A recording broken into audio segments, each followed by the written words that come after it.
తెలంగాణ రాష్ట్ర సమితి పార్టీ అధ్యక్షులు పెద్దలు తెలంగాణ ముఖ్యమంత్రి గౌరవనీయులు కేసీఆర్ గారి ఆదేశం మేరకు ఈరోజు భారత రాష్ట్రపతి పదవి కోసమే జరుగుతున్న ఎన్నికల్లో అన్ని విపక్షాలు కలిసి ప్రతిపాదించిన యశ్వంత్ సిన్హా గారు కేంద్ర మాజీ మంత్రివర్యులు, సుదీర్ఘ రాజకీయ అనుభవం కలిగిన నాయకుడు, లౌకిక విలువలకి కట్టుబడి పనిచేసే నాయకుడు, రాజ్యాంగ పరిరక్షణకు రాజ్యాంగంలోని అంబేద్కర్ రాసిన రాజ్యాంగంలోని ఆలోచనకు అనుగుణంగా రాజ్యాంగ స్ఫూర్తికి అనుగుణంగా వారు పనిచేస్తారనే సంపూర్ణమైన విశ్వాసంతో తెలంగాణ రాష్ట్ర సమితి పార్టీగా ఈరోజు వారి అభ్యర్థిత్వానికి మద్దతు చెప్పడమే కాకుండా వారి తరపున నామినేషన్ పత్రాలు కూడా ఇక్కడ పార్లమెంట్లో సమర్పించడానికి, అదేవిధంగా వారికి సంపూర్ణంగా మా మద్దతు తెలియజెప్పడానికి పార్టీ తరపున కార్యనిర్వాహక అధ్యక్షుడిగా నేను, నాతో పాటు గౌరవనీయులైన పార్లమెంట్ సభ్యులు మా ఫ్లోర్ లీడర్ గారు గౌరవనీయులు నామా నాగేశ్వరరావు గారు, గౌరవనీయులు పెద్దలు డాక్టర్ రాములు గారు, గౌరవనీయులు కొత్త ప్రభాకర్ రెడ్డి గారు, డాక్టర్ రంజిత్ రెడ్డి గారు, గౌరవనీయులు బోర్లకుంట వెంకటేష్ గారు,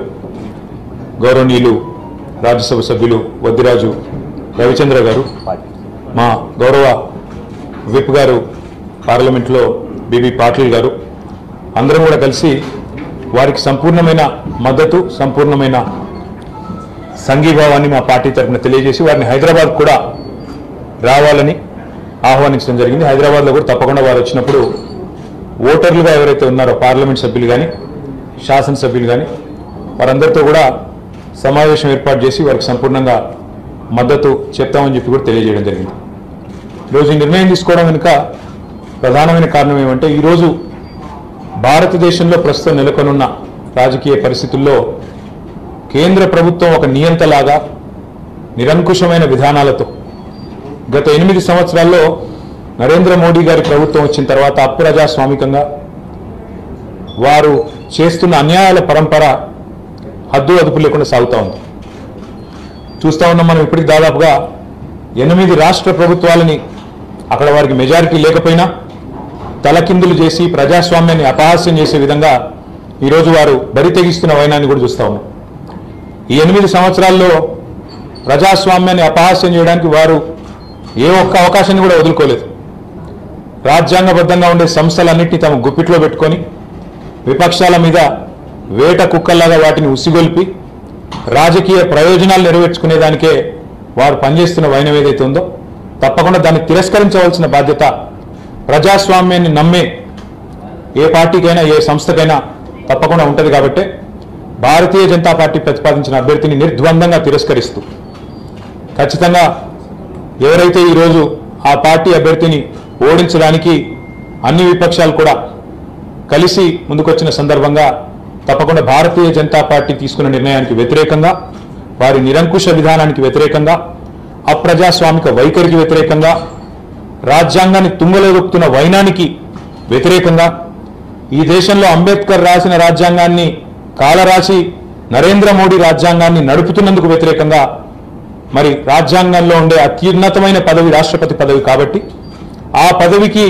భారతీయ జనతా పార్టీ ప్రతిపాదిస్తున్న అభ్యర్థిని ఖచ్చితంగా వ్యతిరేకిస్తూ విపక్షాలు ఎవరినైతే బలపరుస్తూ ఉన్నాయో వారిని మేము కూడా మరి బలపరుస్తూ ముందుకొచ్చాం. వారిని తప్పకుండా అన్ని రకాలుగా జూలై 18న జరిగే ఎలక్షన్లో వారికి మా ఓటు తప్పకుండా అందిస్తాం. ఇంకా ఏమైనా అవకాశం ఉంటే డెఫినెట్గా ఇతర పార్టీలు కూడా విజ్ఞప్తి చేస్తాం. మీరు కూడా ఆలోచించండి, ఎందుకంటే భారతదేశం ఎటువైపు నుంచి ఎటువైపు పోతున్నది అనేది కూడా ఆలోచించవలసిన అవసరం ఉందని చెప్పి తెలియజేస్తూ యశ్వంత్ సిన్హా గారు గెలవాలని భారత రాష్ట్రపతిగా వారు ఆ పదవి బాధ్యతలు చేపట్టాలని మనస్ఫూర్తిగా ఆశిస్తూ మరి ఈరోజు సహకరించిన మా పార్లమెంట్ సభ్యులందరికీ కూడా ఇక్కడ లోక్సభలో మన పార్లమెంట్లో సహకరించిన మా పార్లమెంట్ సభ్యులందరికీ హృదయపూర్వకంగా ధన్యవాదాలు. పాత్రికేయ మిత్రులకు కూడా ధన్యవాదాలు. గిరిజన మహిళలకు అవకాశం ఇస్తే మీరు వ్యతిరేకిస్తున్నారనే ప్రచారం. ఇప్పుడు భీష్ముడు చాలా మంచివాడు, కానీ ఆయన ఎటువైపు ఉన్నాడు యుద్ధంలో? కురుక్షేత్రంలో కౌరవుల వైపు ఉన్నాడు. కాబట్టి మంచివాడైనా ఓటమి తప్పలేదు, పరాభవం తప్పలేదు. అంత పెద్ద వయసున్న భీష్ముడికి అంపశయం మీద చివరికి ఇబ్బంది తప్పలేదు. మాకు ద్రౌపది ముర్ము గారి పట్ల వ్యక్తిగతంగా మాకేమి ఇబ్బంది లేదు. ఆవిడ మంచి వ్యక్తి కావచ్చు, మాకు ఆవిడ తెలియదు. కానీ కేవలం ఈరోజు గిరిజన అభ్యర్థి అని, మహిళా అభ్యర్థి అని ఏదైతే టోకెనిజం వారు చెప్తా ఉన్నారో, నిన్ననే ఒక మిత్రుడు పంపించారు. ఇది 2 జనవరి 2006 ఒరిస్సాలో కళింగనగర్లో కడుతున్న ఒక ప్లాంట్, స్టీల్ ప్లాంట్ కడతా ఉంటే ఆందోళన చేస్తున్న 13 మంది గిరిజనులను ఆ రోజు కాల్చి చంపింది అక్కడి ప్రభుత్వం. అప్పటి ప్రభుత్వంలో బీజేపీ భాగస్వామి, ప్రస్తుతం రాష్ట్రపతి అభ్యర్థిగా ఉన్న మేడం కూడా ఇప్పుడు రాష్ట్ర మంత్రి. మరి ఆ రోజు కనీసం వారు సానుభూతి చెప్పలేదు.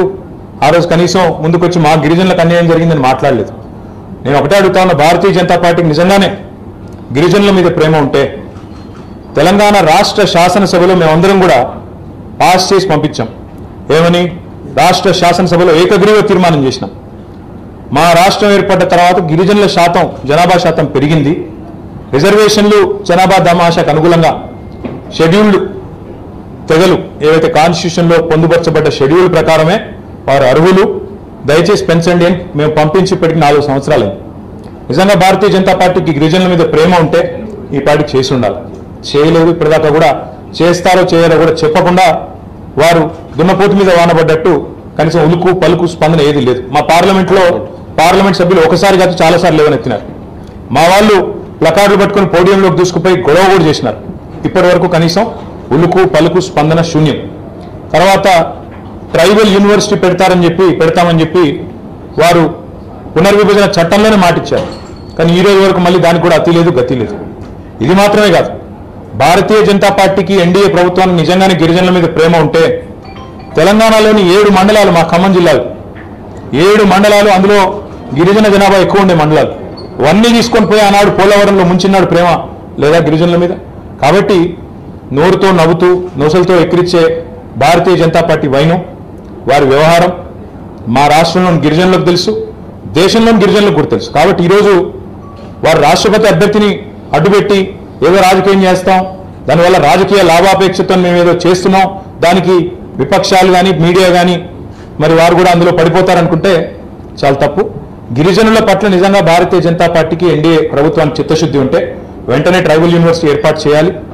వెంటనే ట్రైబల్ రిజర్వేషన్లు పెంచాలని తెలంగాణ శాసనసభ చేసిన తీర్మానాన్ని ఆమోదించాలి.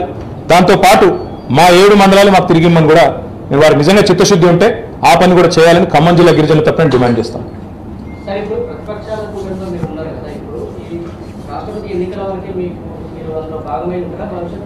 ప్రతిపక్షాల కూటమిలో మేము ఉన్నామని మీకు ఎవరు చెప్పారు? కేవలం కొంతమందితో కలిసి సంతకం పెట్టినంత మాత్రం వారితో కూటమి ఏర్పడి కూటమి అయిపోయింది, దానికి ఒక పేరు పెట్టేశారు, అంతా మీరే చేసేస్తారా డిసిషన్ అంతా? నేనేమంటున్నా అంటే మీరు అర్థం చేసుకోవాల్సింది, ఈరోజు రాష్ట్రపతి ఎన్నికల్లో భారతీయ జనతా పార్టీ వారి యొక్క కూటమి ఒక అభ్యర్థిని వారు ప్రతిపాదించారు. దానికి పోటీగా ఈరోజు ఈ దేశంలోని భారతీయ జనతా పార్టీ యొక్క నిరంకుశ, నియంతృత్వ, అప్రజాస్వామిక వైఖరిని నిరసించే పార్టీలు కొన్ని ఒకటై మేము ఫలానా వారిని ప్రతిపాదిస్తున్నామని యశ్వంత్ సిన్హా గారి పేరు వేదిక తెర మీదకి తీసుకొచ్చారు. తీసుకొచ్చిన తర్వాత మా ముఖ్యమంత్రి గారికి మమతా బెనర్జీ గారు, శరద్ పవార్ గారు కూడా ఫోన్ చేసి విజ్ఞప్తి చేశారు, మీరు మద్దతు ఇవ్వండి, మనందరం మద్దతు ఇస్తే యశ్వంత్ సిన్హా గారు బయటపడే అవకాశం ఉంది, బాగుంటుంది. ఎందుకంటే అత్యున్నత పదవి భారతదేశంలో రాష్ట్రపతి పదవి. మరి ఆ రాష్ట్రపతికి ఆ పదవి గనక వన్నె తెచ్చే విధంగా, ప్రజాస్వామ్యాన్ని కాపాడే విధంగా, రాజ్యాంగాన్ని పరిరక్షించే విధంగా సిన్హా గారు పనిచేసినట్టయితే బాగుంటుంది అనే అభిప్రాయాన్ని వారు వ్యక్తం చేసినప్పుడు సహజంగా వారితో ఏకీభవిస్తూ, మమతా బెనర్జీ గారితో, శరద్ పవార్ గారితో ఏకీభవిస్తూ ఈరోజు వారికి మద్దతు చెప్పడానికి మేము ముందుకు వచ్చాం. సరే, మేము మద్దతు ఇస్తున్నాము, ఇంకా ఎవరైనా కూడా మద్దతు ఇస్తుండవచ్చు, మాకు దాంతో నిమిత్తం లేదు. యాజ్ అ పార్టీ మేము తీసుకున్న డెసిషన్ ఏంటంటే, TRS is a party, we are supporting Yashwant Sinha's candidature, will stand by him, will vote for him and we are hoping he'll get elected.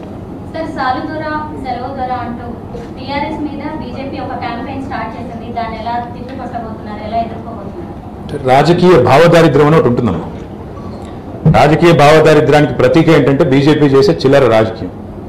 ఇప్పుడు బీజేపీ రాష్ట్ర పార్టీ మీద కూడా కేసీఆర్ బొమ్మ పెట్టకపోతే నడవలేని దుస్థితి వాళ్ళది. కేసీఆర్ బొమ్మ పెడితే తప్ప పార్టీ ఆఫీస్ దిక్కు మరి చూసేవాడు కూడా లేడు. కాబట్టి అది వారి రాజకీయ భావదారిద్ర్యానికి, చైతన్యం లేని, ఇంగితం లేని, సిగ్గులేనితనానికి, తెంపరితనానికి పరాకాష్ఠగా నేను భావిస్తా ఉన్నా. ఆ చిల్లర మార్కు రాజకీయం మాకు అవసరం లేదు. ఆ పార్టీ యొక్క సంస్కృతి అది నీచమైన సంస్కృతి. మేము అంతకంటే ఎక్కువ చేయగలం, అంతకంటే ఎక్కువ మాట్లాడగలం. మేము కూడా కావాలంటే మోడీ గారి బొమ్మ పెట్టి రాష్ట్రంలోని ప్రతి నియోజకవర్గంలో చెప్పుల దండలేసి గాడి మీద కూర్చోబెట్టి కూడా ఉపయోగించగలం. కానీ మా సంస్కారం అది కాదు. అంతకంటే ఎక్కువ చేయగలం. చిల్లర రాజకీయం ఇంకా చేయాలనుకుంటే, రాజకీయంలో చిల్లరతనానికి ఎదిగదలుచుకుంటే ఇంకా చాలా చేయొచ్చు. ఎందుకంటే ఈ 8 ఏళ్లలో ఇప్పుడు వారు జాతీయ కార్యవర్గ సమావేశాలకు హైదరాబాద్కి వస్తున్నారు నరేంద్ర మోడీ అండ్ కంపెనీ. మొత్తం జుమ్లా జీవీస్ అందరూ దిగుతున్నారు హైదరాబాద్లో. మరి జుమ్లా జీవీలు చెప్పాలి అసలు ఏం చేసిండ్రు మీరు 8 ఏళ్లలో తెలంగాణకి, భారతదేశానికి మీరు చేసింది ఏంది, మీ వల్ల ఈ దేశ ప్రజలకు కానీ తెలంగాణ రాష్ట్ర ప్రజలకు కానీ ఒరిగింది ఏంటి, అది చెప్పకుండా కేసీఆర్ గారు ఏదో చేయలేదని నేను ఈరోజు అడుగుతా ఉన్నా, సవాల్ చేస్తా ఉన్నా. గుజరాత్ రాష్ట్రంలో 3 సార్లు ముఖ్యమంత్రిగా పనిచేసిన వ్యక్తి ఈరోజు కూడా కరెంటు లేక, ఈరోజు కూడా గుజరాత్ రాష్ట్రంలో విద్యుత్ లేక అల్లాడుతున్నారంటే ఆ వ్యక్తి సమర్థుడా అసమర్థుడా ఆలోచన చేయాల్సిన అవసరం ఉంది. ఇంకా దారుణం ఏంటంటే ఈరోజు పేపర్లో చదివాను నేను, వారు ఎవరినైతే రాష్ట్రపతి అభ్యర్థిగా నిలబెట్టారు, పచ్చబద్దాలు ఎట్లుంటాయంటే మోడీ చెప్పే పచ్చబద్దాలు, ఆయన అంటాడు భారతదేశంలోని అన్ని గ్రామాలకు కరెంట్ వచ్చిందంటాడు.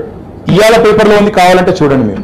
ఏమని, ద్రౌపది ముర్ము గారి సొంత ఊర్లో కరెంట్ లేదు, ఇప్పుడు ఆగమేఘాల మీద కరెంట్ ఇస్తున్నారు.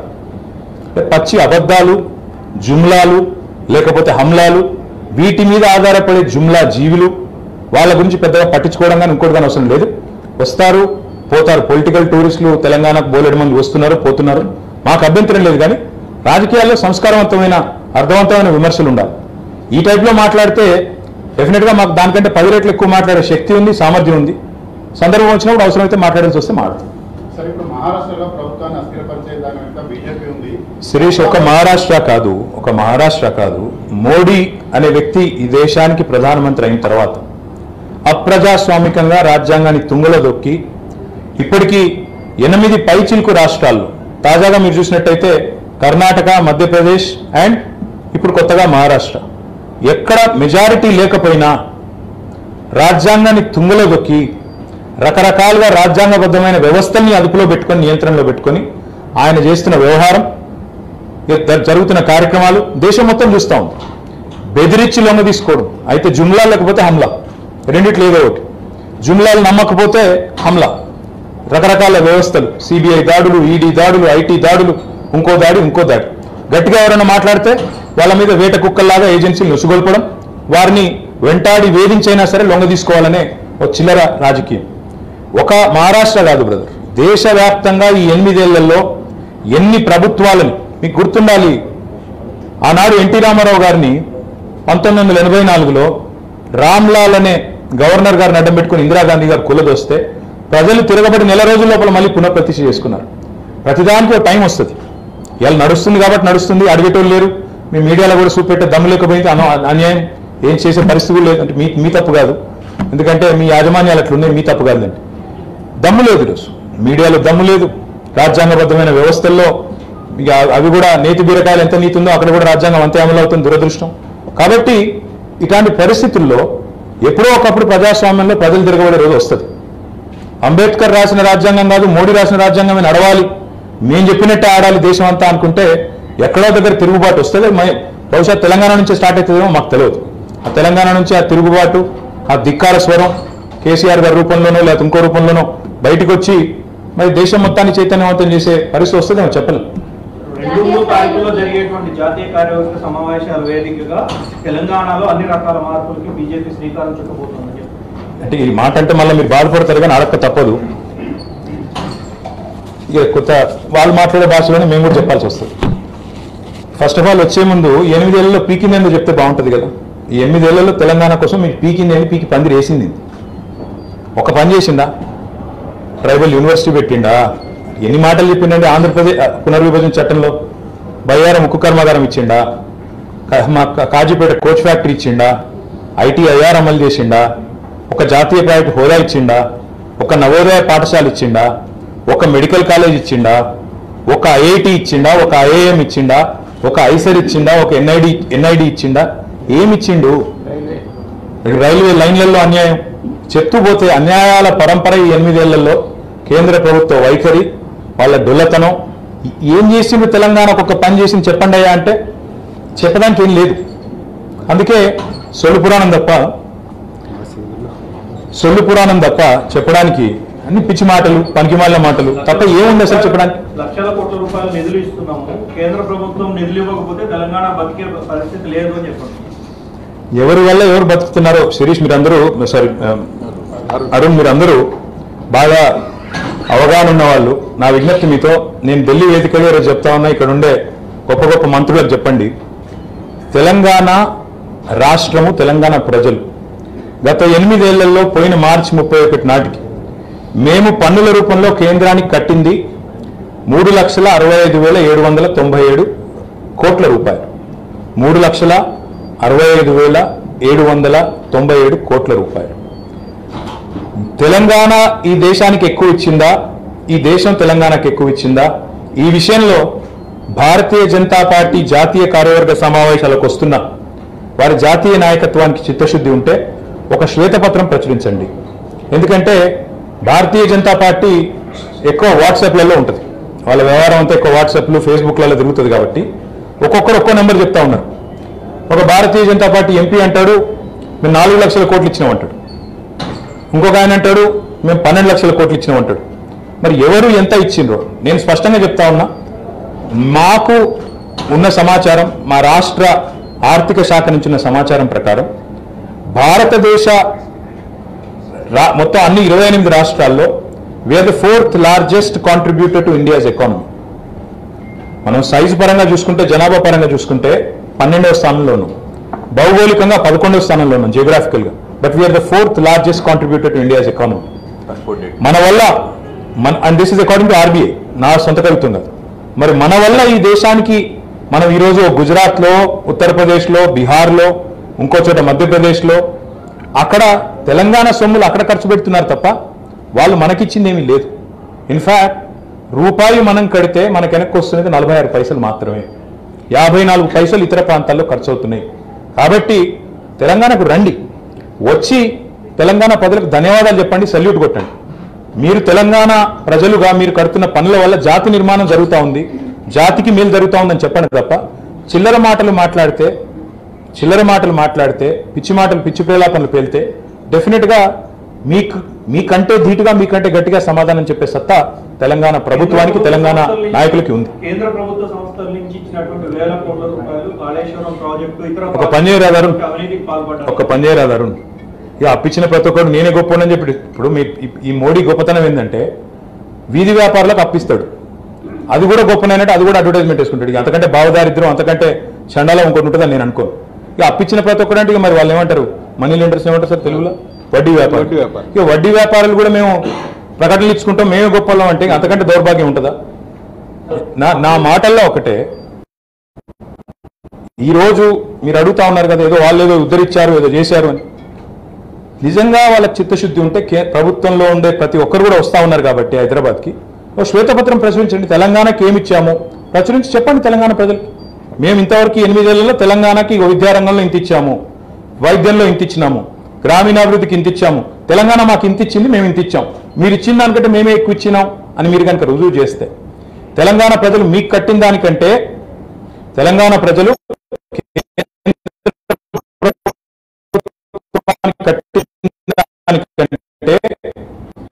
మీరు ఎక్కువ ఇచ్చినట్టు రుజువు చేస్తే, నేను ఇప్పుడే ఇక్కడ ఢిల్లీలో ప్రకటిస్తా ఉన్నా, నా మంత్రి పదవికి వెంటనే రాజీనామా చేసి ఇంటికి పోతాను. ఓకే, స్పష్టంగా చెప్తున్నా, Telangana is giving more to this nation than what we get back.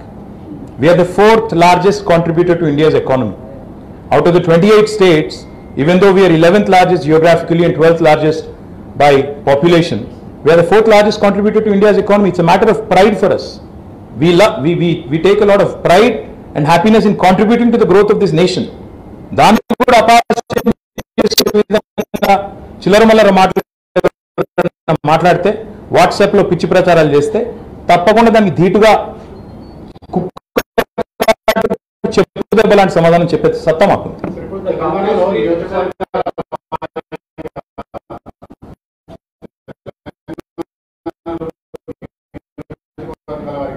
బయట నుంచి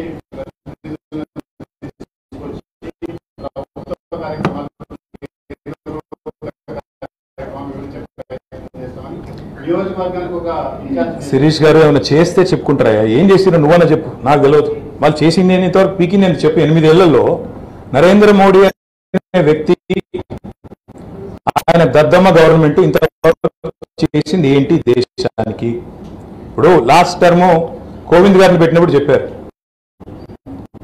ఒక దళిత రాష్ట్రపతి అని అన్నారు. మరి 5 ఏళ్లలో రాష్ట్రపతి ఆయన అయిన తర్వాత మొత్తం దేశంలో దళితుల బతుకులని మారిపోయినాయా? నేను అడుగుతా ఉన్నా ఈరోజు. ఈ టోకెనిజము, సింబాలిజము, వీటితో ఓట్లు దండుకోవడం, ఇది కాదు రాజకీయం అంటే. నిజంగా దేశంలోని దళితుల కోసం ఏం చేస్తారో చెప్పండి. మేము దళిత బంధు అనే పథకం పెట్టాం, మీరేం పెట్టారో చెప్పండి ఒకటి. ఈ 8 ఏళ్లలో నీ ప్రభుత్వం ఈ దేశంలోని రైతులకి, దళితులకి, గిరిజనులకి, మైనారిటీలకి, లేదా ఇతర బలహీన వర్గాలకి, లేదా ఇతరులకి ఏం చేసిందో చెప్పండి. చెప్పే తెలివి లేదు. సక్సెస్ఫుల్గా వారు చేసింది ఏంటంటే, ఈ 8 ఏళ్లలో Modi's performance is on 3 counts if I have to sum it up.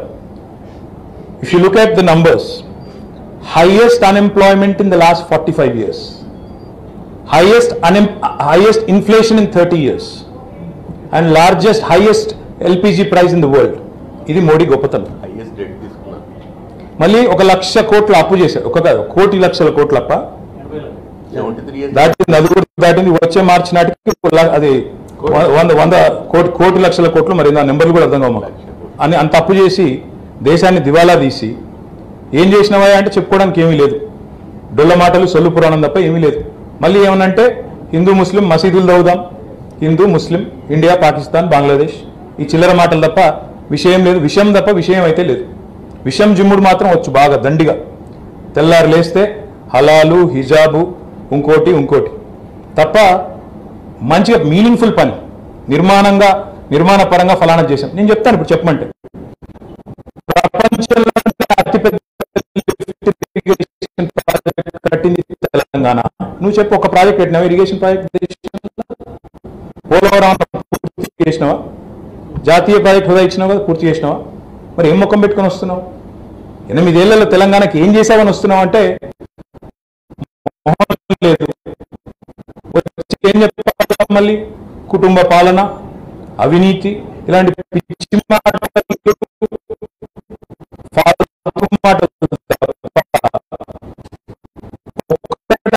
ఒకటి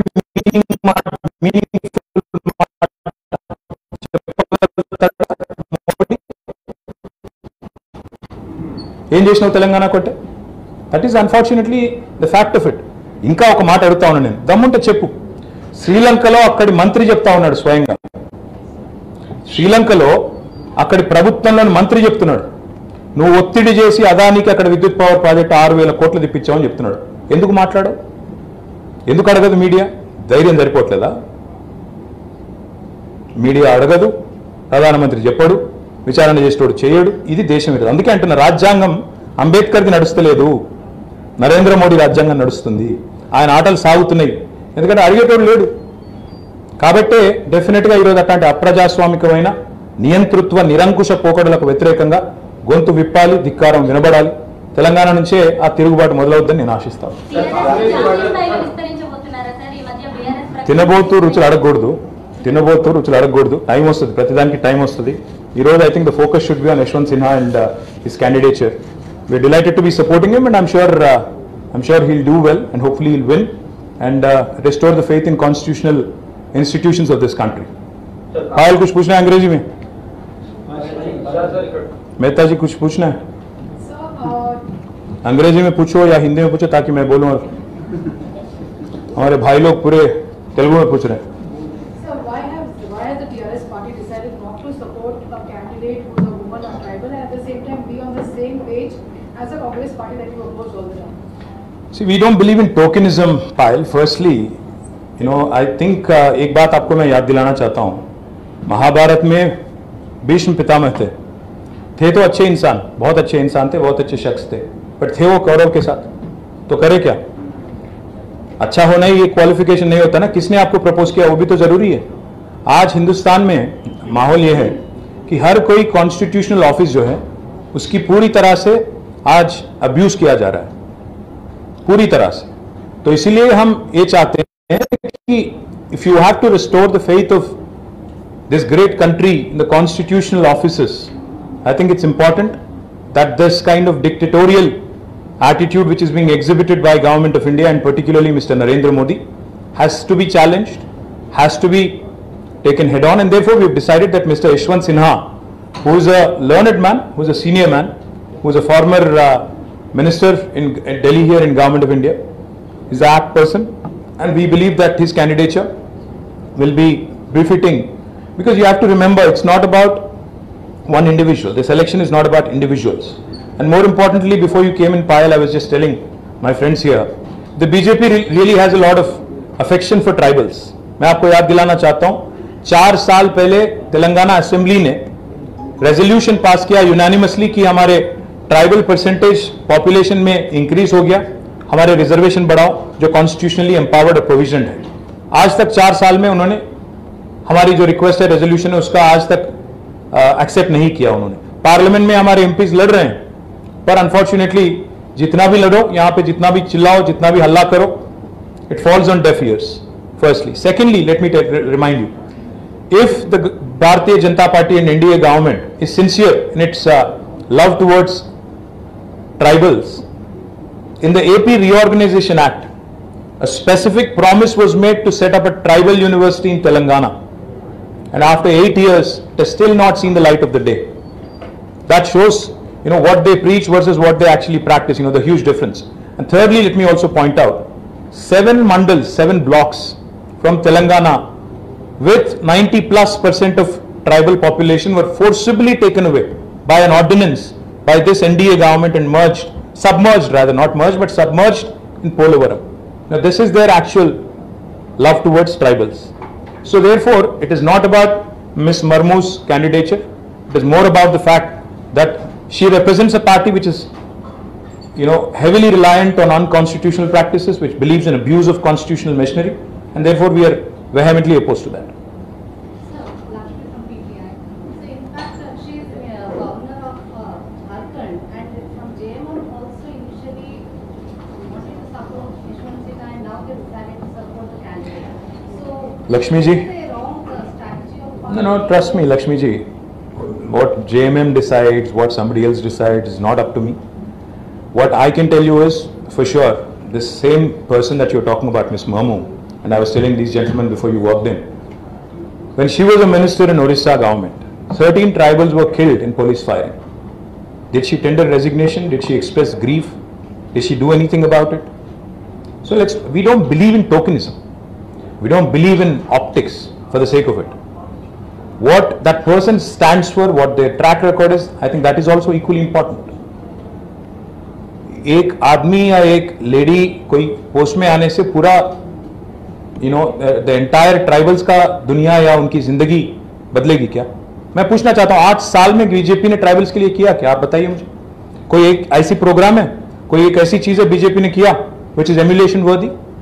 Just because you have now appointed or nominated a lady who belongs to the scheduled tribe community doesn't mean you have affection for tribals. What have you done in the 8 years? पहले बता तो दो, एक white paper release करो कि किया क्या आपने। तो it doesn't, these sort of optics, these sort of positioning which BJP excels in, you also have to see through it once in a while. Congress బీజేపీకి ఆల్టర్నేటివ్ గా కొత్త పార్టీ తీసుకొస్తారు. తొందర ఎందుకు గురు? తొందర ఎందుకు? సఫలం కాకపోవడం వల్ల మళ్ళీ ఈ రోజు కాంగ్రెస్ సపోర్ట్ చేసిన ప్రతి దానికి టైం వస్తుంది వెంకటేష్, ప్రతి దానికి టైం వస్తుంది. ఇప్పుడు రాష్ట్రపతి ఎన్నికకు సంబంధించి 17 పార్టీలు కూర్చొని ఒక నిర్ణయం తీసుకొని వారు మాకు రిక్వెస్ట్ చేశారు, మీరు కూడా సపోర్ట్ చేయండి, బీజేపీకి వ్యతిరేకంగా చేస్తే బాగుంటుంది అన్నారు. డెఫినెట్గా బీజేపీకి వ్యతిరేకంగా మొత్తం భారతదేశంలోని అన్ని పార్టీలు ఒకటై ఒక క్యాండిడేట్ని పెట్టినప్పుడు, ఒక టీఆర్ఎస్గా మాకున్న లిమిటెడ్ నెంబర్తో ఇంకో క్యాండిడేట్ పెడితే మళ్ళీ మీరే ఆరోపిద్దరు తెల్లారి బీజేపీ కోసం చేస్తున్నారు మీరే. కాబట్టి ఈరోజు ఒక నిర్ణయం తీసుకున్నాం, భారతీయ జనతా పార్టీ అప్రజాస్వామిక విధానాలకు వ్యతిరేకం. I think you are exhausted of your question, so I think let's call it a day. You are also part of a government which is run by an opposition party as well. Like what is panning out in Maharashtra? How do you look at the developments? Because you just I was telling these guys before you walked in, Payal, that not just in Maharashtra, but since Modi has become the Prime Minister, in about 8 different states, they've trampled upon democracy and they've dislodged and pulled out governments. Karnataka, Madhya Pradesh, now Maharashtra, उससे पहले गोवा, कई सारे राज्यों में जहां उनका number नहीं था, आंकड़ा नहीं था, फिर भी उन्होंने जबरदस्ती, मैं इसलिए कह रहा हूं constitutional abuse, constitutional machinery abuse इसीलिए कह रहा हूं, जहां जरूरत पड़े, जैसे जरूरत पड़े, उनका जैसा मन चले, मनमानी चल रही है। इस मनमानी को रोकने के लिए किसी ना किसी को आवाज उठाना पड़ेगा, शायद वो आवाज तेलंगाना से निकल के आएगा, क्या पता आगे जाके क्या होगा, किसने देखा। Sorry, yes, my friend here wants me to say in English that we are in complete support of Shri Yashwant Sinha ji's candidature, and we are very hopeful that he will be elected with a lot of like-minded voters participating and electing him. Thank you very much.